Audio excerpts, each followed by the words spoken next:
Durante los próximos minutos en Onda Cero vamos a seguir hablando de los beneficios de la ozonoterapia y lo vamos a hacer con el director médico de Clinalgia, el doctor Javier Hidalgo, que además es responsable de la cátedra de ozonoterapia y dolor crónico que se está impartiendo en la UCAM. Vamos a hablar del ozono y de algo que no hemos hecho nunca, porque hablamos continuamente de los beneficios, de las propiedades, para qué se utiliza, y no hemos hablado nunca de la historia, desde cuándo se conoce realmente el ozono, desde cuándo se viene utilizando en medicina.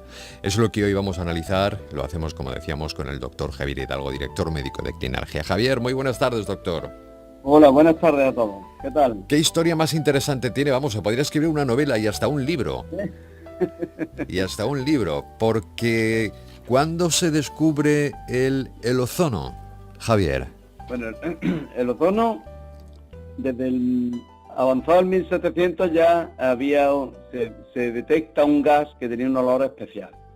Pero fue en 1800, a principios del 1800, 1830, 40, cuando un suizo, que fue Schönbein, le llamó la atención especialmente. Entonces le puso el nombre ozono, porque ozono en griego significa olor, por el olor tan fuerte que desprende. Cuando hay una tormenta y hay rayos, Sí. los rayos rompen el oxígeno y se forma ozono. Y ese olor que notamos, característico de las tormentas, es el olor del ozono. O sea que el ozono huele a tormenta. La tormenta huele a ozono. Exacto, la tormenta huele a ozono, mejor dicho. Efectivamente, porque el rayo rompe las moléculas de oxígeno y como el ozono es O3, las moléculas de oxígeno cuando se rompen, una parte de ellas se reagrupan de 3 en 3. Ujú. Perdón, los átomos de oxígeno se reagrupan de 3 en 3. Y eso es ozono. El ozono es O3. Es un superoxígeno. ¿Y cómo se dan cuenta que efectivamente que el Bueno, ozono lo es primero que bueno vieron, para la medicina? Sí, perdona. lo primero que vieron es que era un gran herbicida. Es que mataba los virus, mataba bacterias, mataba esporas. Entonces las primeras utilidades fueron al final del siglo XIX, pues para desinfectar quirófanos. El primer uso en medicina fue para desinfectar quirófanos, porque era una época de los antibióticos todavía no, era una época muy donde había muchísimas infecciones postquirúrgicas, mucha gente moría y de hecho antes de los antibióticos los quirófanos eran zonas repletas de gérmenes, no era un reservorio de infecciones, incluso los hospitales, ¿no? El doctor Fleming Entonces, todavía no había inventado la penicilina, ¿no? efectivamente. Ya, Luego entonces, como vieron que era un gran desinfectante, se sí. empezaron a utilizar para purificar plantas de agua. En Mónaco fue la primera. Las Vegas hoy día, pues el agua se purifica con Con ozono. ozono. Sí.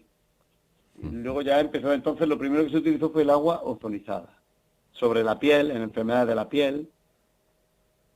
Entonces luego ya pues viene ya la Primera Guerra Mundial con la guerra de trincheras, aquella guerra, aquellas jornadas devastadoras en las trincheras llenas de fango con un alto nivel de infección, las amputaciones, las heridas de guerra, todo eso se empezó a limpiar con ozono. Y se empezó a utilizar el ozono en las gangrenas de las heridas infectadas en la guerra de trincheras, ¿no? Que aquello fue dramático. Y entonces ella, claro, todo partiendo de su poder germicida. Por eso el primero que lo utilizó ya más en los años 30 fue un dentista, que era Fish, que lo En qué utilizaba años? ¿De qué año hablas? En los años 30, Ajá. ya Fish era un dentista que empezó a ver que como era un gran desinfectante, pues lo inyectaba ya como gas y también con agua ozonizada en la enfermedad periodontal, en la piorrea. Y le funcionaba bien. Y le funcionaba. Y entonces también en las fístulas de la boca, en las infecciones de la boca, en los accesos de la boca que rodeaban las muelas.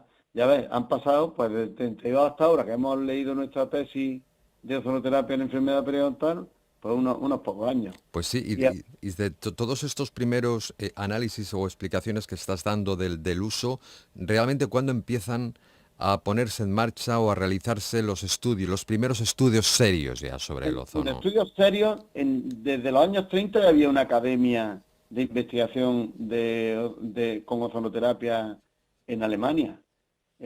A partir de que Hansler en los años 40 ya hace la primera máquina fiable, digamos, a partir de ahí ya empieza a extenderse. Ya hubo un montón de cirujanos, coincide que Per era un cirujano, Erwin Per era un cirujano alumno no paciente de Fisch, del dentista, y empezó a utilizarlo en la colitis ulcerosa, y ya empezó a ver que los pacientes además, como lo insuflaba como un gas, se revitalizaban. Luego entonces empezaron a hacerse máquinas ya fiables y se empezó la investigación. En cáncer empezaron en los años 50, porque vean que a los pacientes se revitalizaban cuando les trataban la colitis ulcerosa. Y ya a partir de ahí hubo un boom en Alemania, que se cercenó después de la Segunda Guerra Mundial. Ahí hubo como un siempre como complemento, siempre en Alemania tuvo un boom espectacular, ¿no? Y luego retomó un poco en los años 90, al principio con el SIDA. De hecho hay un trabajo publicado en una revista canadiense, en el Canadian Medical Association Journal, donde lo que hacen los canadienses es la sangre de banco de sangre, ozonizarla para limpiarla de virus. Y eso lo publicaron. Muy interesante.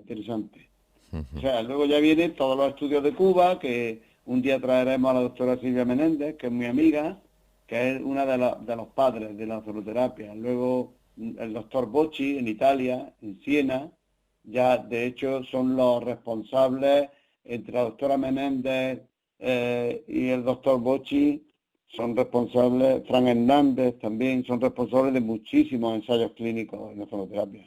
Muchísimas, multitud de enfermedades. Hay una lista grandísima de enfermedades en las que el ozono se ha utilizado, todas como complemento y todas teniendo que ver con el sistema de defensa, con los problemas circulatorios, con las inflamaciones, con las infecciones crónicas y siempre en enfermedades también, en situaciones en que puede ser un ayudante que desvíe la balanza a favor.